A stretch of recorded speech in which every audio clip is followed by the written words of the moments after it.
Kaniki.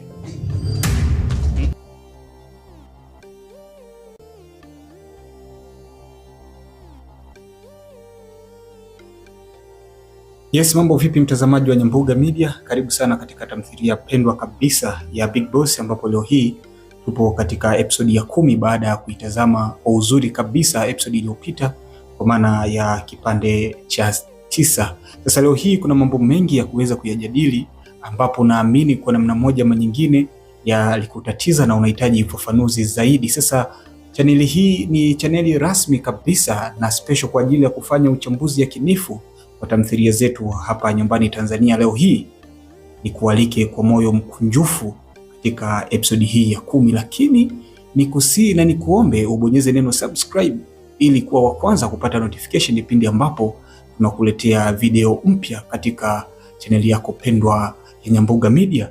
Sasa tutatazama leo hii sakata la Kaniki na Matula. Sasa kuna namna ambavyo Kaniki alikuwa akihitaji utajiri, akihitaji kupiga hatua za kimaisha. Sasa alimtafuta Matula ambaye anafahamika kama Boss Matula. Ukimwita Boss Matula unakuwa haujakosea kwa sababu ana pesa nyingi sana. Kwa hiyo alimtafuta ili kumpa uwezo wa kuwa kama yeye, uwezo wa kupata pesa nyingi. Sasa kuna vitu vilitokea na leo hii kuna namna moja ama nyingine Kaniki anajutia maamuzi yake. Sasa tutaenda kuangalia kwa undani, lakini sambamba na hilo tutaangalia ndoa ambayo anataka kuichukua Mgaya, ndoa ambayo anataka kuifunga Mgaya na mke ambaye anatarajia kumuoa. Tutaangalia kwa namna gani ambavyo ataweza kufikia lengo la kufunga ndoa hiyo, na mambo mengi sana ambayo tutayajadili kwa kina, mimi pamoja na wewe.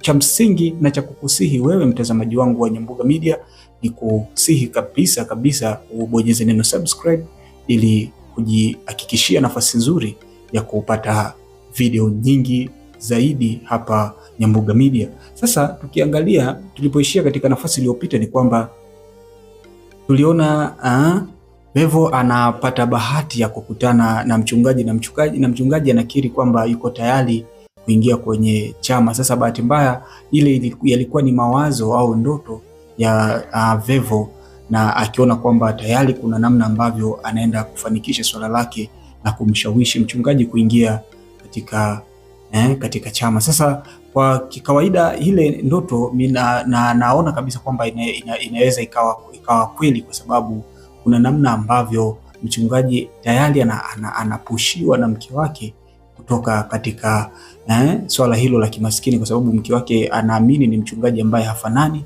na wachungaji ambao ni maarufu hasa wanaofanya kazi au wanaofanya huduma Dar es Salaam. Kwa hiyo ile pressure kutoka kwa mke wake, naamini anaweza akajiunga na chama hicho kama ndoto ambavyo imetokea kwa Vevo. Lakini tukiachana na hilo, tuangalie Matula amemweka wazi Kaniki kwamba hauna haja kukimbia, cha msingi ni kukubaliana na matakwa ya chama na kanuni zile ambazo zinahitajika na chama. Kwa hiyo unatakiwa uzifuate tu, kwa sababu tayari ushagundua siri zetu, ushagundua siri za chama. Kwa hiyo kwa namna moja ama nyingine wewe tayari ni mwanachama, kwa hiyo hauna budi kuendelea kuishi kwenye mazingira haya magumu, tayari ushakuwa memba.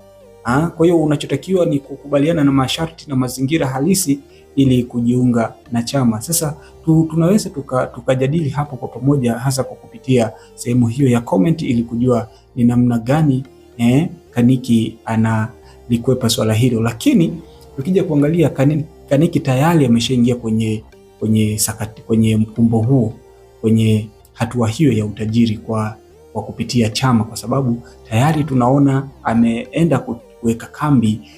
Ameenda kwa nyumbani kwa bosi wa chama chenyewe ambaye anaitwa Bailam. Kwa hiyo ameshaingia pale, naamini mpaka kufikia hatua ya kwenda kuingia ama kumfuata Bailam, tayari kwa namna moja ama nyingine tayari amesharidhia na kukubaliana na matokeo ya kujiunga na chama. Sasa episode zinazofuata ni imani yangu kwamba atakuwa ni mtu mwingine kabisa katika swala la kimaisha.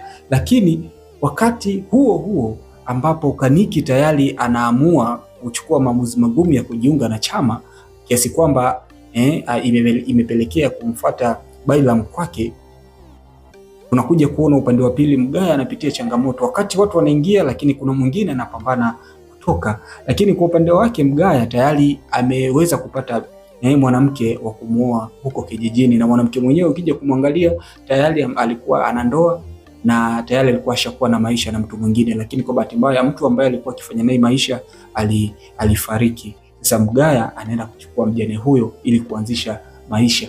Unadhani Mgaya ni kwa nini ametafuta mke wa haraka ili aweze kufunga naye ndoa? Hebu tuandikie katika eneo hilo la comment section ili tujadili kwa pamoja, ili nipate mawazo yako binafsi kama mfuatiliaji wa tamthilia hii kubwa kabisa hapa nyumbani Tanzania na nje ya mipaka ya Tanzania. Tuandikie kwenye comment section ili tujadili kwa pamoja, lakini uhalisia ni kwamba Mgaya lengo lake ni kwamba atafute ndoa ya mapema, na kama tulivyoona na pressurize anahamasisha kwamba ndoa iwe siku hiyo hiyo ili aweze kurahisisha kupata mtoto na yule mwanamke ili aweze kumtoa kafara. Sasa kuna namna ambavyo inakuja kuonekana kwamba atachelewa sana kwa sababu siku zimebakia ni chache. Je, yule mwanamke anaweza conceive then akamtunza mtoto kwa miezi 9 na kuweza kumzaa? Kwa hiyo kuna namna ambavyo